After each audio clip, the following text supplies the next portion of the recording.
துறையூரிலிருந்து அஞ்சானஞ்சன் பட்டுக்கோட்டை அழகிரிசாமியின் தலைமையில் சென்னை வரைக்கும் அன்றைக்கு நடந்து வந்தார்கள்.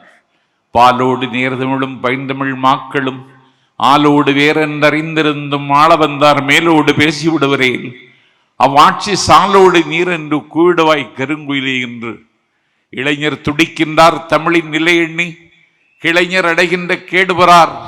இங்கு விளையாட வேண்டாமே ஆள வந்தார் வாழ்வின் களை நீக்குக கூவாய் கருங்குயிலே என்று துறையூரிலிருந்து சென்னை வரைக்கும் நாடதர பாடிக்கொண்டே பட்டுக்கோட்டை அழகிரிசாமி அன்றைக்கின்ற பயணத்தை நடத்தினார். 8 திசையும் 16 கோணத்திலும் மொழிக்காக மூண்டெழுந்த போர் உலக வரலாற்றில் எந்த நாட்டிலும் இல்லை. பட்டுப்பூச்சிகளின் பிரதேசம் வியட்நாமில் பௌத்தத்திற்காக புத்த பிட்சுக்கள் தீக்குளித்தார்கள். ஆனால் மொழிக்காக தீக்குளித்த மரபு தமிழர்களுக்கு மட்டுமே உரிமையுடைய போர் இந்த போர். நாங்கள் இந்திய ஆதிக்கத்தை எதிர்க்கிறோம், இந்தி என்கிற மொழியை எதிர்க்கவில்லை. Hindi is a symbol of domination. Hindi is a symbol of Delhi. Hindi is a symbol of religion. Hindi is a symbol of Manudharma. Hindi is a symbol of disintegration. Hindi is a symbol of discrimination. இந்திய அநீதியின் சின்னம், ஆதிக்கத்தின் சின்னம், மதத்தின் சின்னம், மனுதர்மத்தின் சின்னம், பிரிவினையின் சின்னம். அதனால் நாங்கள் எதிர்க்கிறோம். என்னுடைய தமிழ் மொழியின் மீது மேலாதிக்கம் செலுத்துவதற்கு உன்னுடைய மொழிக்கு எந்த தகுதியும் இல்லை என்பதை வரலாற்று ரீதியாகவும் லிங்குஸ்டிக்ஸ் மொழியியல் ரீதியாகவும் நாங்கள் எந்த மன்றத்திலும் நிரூபிக்க முடியும். ஆனால் இந்த மொழிக்காக தங்களுடைய ஆவியை என்றைக்கு அவர்கள் துறந்தார்கள். இங்கே தலைவர் அவர்கள் மலரஞ்சலி செலுத்தினாரே 1938 தலைநகர் சென்னை சிறைச்சாலையில் தாளமுத்து உயிர் துறந்தான், நடராஜன் உயிர் துறந்தான். 1965 மொழிப்போரில் கீழப்பழுவூர் சின்னசாமி அண்ணாவினுடைய சிலையை அரவணைத்துக் கொண்டு கங்கா ஜலம் கொண்டு அம்பாளுக்கு அபிஷேகம் செய்வதை போல தன்னுடைய தேகத்திற்கு தானே பெட்ரோலை ஊற்றி தானே தன்னுடைய தேகத்திற்கு தீயை பற்ற வைத்து முத்து பற்றி பிடித்த தீ ஜுவாலை விட்டு கொழுந்து விட்டு எரிய என் பெருமைக்குரியவர்களே, முத்து பற்கள் வெடித்து சிதற, மோகன முடி கருகி சுருள, வறண்ட வயலை போல உடம்பு பாலம் பாலமாக வெடிக்க, உடம்பிலிருந்து தண்ணீர் ஆறாகி ஒழுக, நிற்க சக்தியற்று நிலத்தில் சாய்ந்து கீழே விழுகிற பொழுதும் ஆதிக்க இந்தி வீழ்க, அன்னை தமிழ் வாழ்க என்று மொழிந்து கொண்டே அவர்கள் அன்றைக்கு முடிந்து போனார்கள். கீழப்பழுவூர் சின்னசாமியை தொடங்கி விருகம்பாக்கம் அரங்கநாதன், கோடம்பாக்கம் சிவலிங்கம், கோவை ஆரோக்கியசாமி, பீளமேடு தண்டபாணி, ஐயம்பாளையம் ஆசிரியர் வீரப்பன், விராலிமலை சண்முகம், கீரனூர் முத்து, சத்தியமங்கலம் முத்து என்று அன்னை தமிழுக்காக ஆமை துறந்தார்கள்.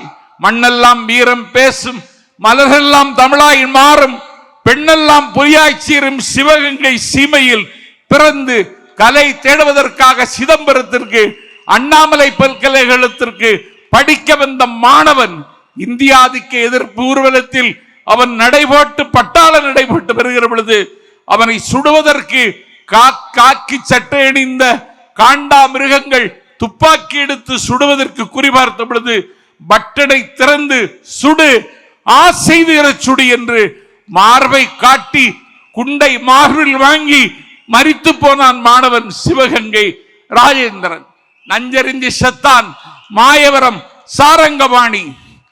உயிரற்ற உடலோடு உடையார்பாளையத்தில் மரத்தில் தொங்கினான். அந்த மொழிப்போர் தியாகிகளை நான் இன்றைக்கு கொண்டாடுகிறோம். சேனை ஒன்று தேவை, சேனை ஒன்று தேவை, செந்தமிழ் காக்க சேனை ஒன்று தேவை என்று பாடினான் பாரதிதாசன். செந்தமிழ் காக்க இனி ஒரு சேனை தேவைப்படுமானால் அந்த சேனையை தருகிற இயக்கம் எங்கள் தளபதியின் தமிழக வெற்றி கழகம் என்பதை மத்தளம் கொட்டி வரி சங்கம் நின்றூதி நான் இன்று சொல்லுகிறேன். அந்த சேனை எங்களிடத்தில் தான் இருக்கிறது. நீங்கள் இந்திய எதிர்ப்பதாக நாடகம் போடுகிறீர்கள். 40 நாடாளுமன்ற உறுப்பினர் உங்களுக்கு இருக்கிறார்கள். நான் கேட்கிறேன், அன்டெமோக்ராட்டிக் கண்ட்ரி, அன்சிவிலைஸ்டு பீப்புள் என்று இந்தியாவினுடைய மனிதவள மேம்பாட்டுத்துறை அமைச்சர் நாடாளுமன்றத்தில் பேசினார். என்ன எதிர்வினையாற்றினீர்கள்? எம்பி என்றால் யார்? He is one of the DMK that have invaded Delhi. டெல்லியோடு மோத, டெல்லியோடு யுத்தம் செய்ய, டெல்லியில் குவிந்து கிடக்கிற அதிகாரங்களை உடைத்து நொறுக்குகிற படைக்கலன் நான் ஒரு எம்பி. அந்த கடமையை செய்தீர்களா? நாடு பார்த்து கொண்டிருக்கிறது. உங்கள் நாடகம் முடிவுக்கு வரப்போகிறது. துரியோதனன் வீழ்ச்சி அவன் தொடையில் இருந்தது. சராசந்தன் வீழ்ச்சி அவனுடைய உடலை மாற்றி போடுவதில் இருந்தது. இதயத்தை கீழே இறக்கி வைத்த ஹிட்லரின் வீழ்ச்சி ரஷ்யாவின் கடும் குளிரில் இருந்தது. அதிசயம் 1000 செய்த ஜப்பானின் அன்றைய வீழ்ச்சி அணுக்குண்டில் இருந்தது. ஒரு வல்லாதிக்கத்தின் வீழ்ச்சி அண்ணாவின் சென்னாவில் இருந்தது. உய்ய வந்த தமிழினத்தை உய்யாது தடுத்து குடும்ப புற்றில் குடியிருக்கும் பூனாகங்களின் வீழ்ச்சி எங்கள் தளபதியின் கையில் இருக்கிறது என்பதை வருகிற காலத்தில் எழுதுவதற்கு நாம் மொழிப்போர் தியாகிகள் நிறைவு நாளில் சூளுரைப்போம். வருகிற காலம் நம் காலம். வருகிற காலம் தமிழக வெற்றி கழகத்தின் காலம். எத்தனை தடைகள் போட்டாலும் தடைகளை தகர்த்து தடந்தோள் தட்டி முன்னேறுவோம். நதி நடக்க மறுத்தாலும் வெள்ளம் நிற்காது. தேதிகள் கிளிவிட உடன்படாவிட்டாலும் நாளை நடக்கும். நாளை நீங்கள் முதல்வர் ஆவதை எந்த சக்தியும் தடுக்க முடியாது என்று சொல்லி மொழிப்போர் தியாகிகள் அடக்கமாகி இருக்கிற திசை நோக்கி தண்டனிட்டு வணங்கி இந்த வாய்ப்பை தந்த தலைவருக்கு நாளெல்லாம் உங்களுக்கு கடன் பட்டிருக்கிறேன். நீங்கள் பேசாமல் இருக்கிறீர்கள், ஆனால் உங்களை பற்றித்தான் எல்லோரும் பேசுகிறார்கள். இப்படி ஒரு வரலாறு எனக்கு தெரிந்து உலக வரலாற்றில் எங்கேயும் இல்லை. அவர் பேசுவதே இல்லை, ஆனால் அவரை பற்றித்தான் எல்லோரும் பேசுகிறார்கள்.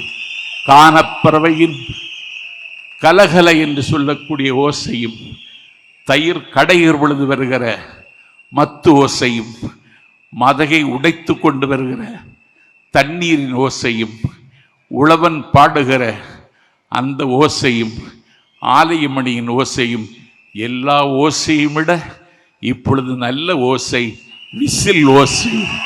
இந்த ஓசையை எல்லா திசைக்கும் ஆசை ஆசையாய் கொண்டு சேர்ப்போம் என்று சொல்லி வாய்ப்பை தந்த தலைவருக்கு நன்றி சொல்லி விருப்பமில்லாமல் விடைபெறுகிறேன். நன்றி, வணக்கம்.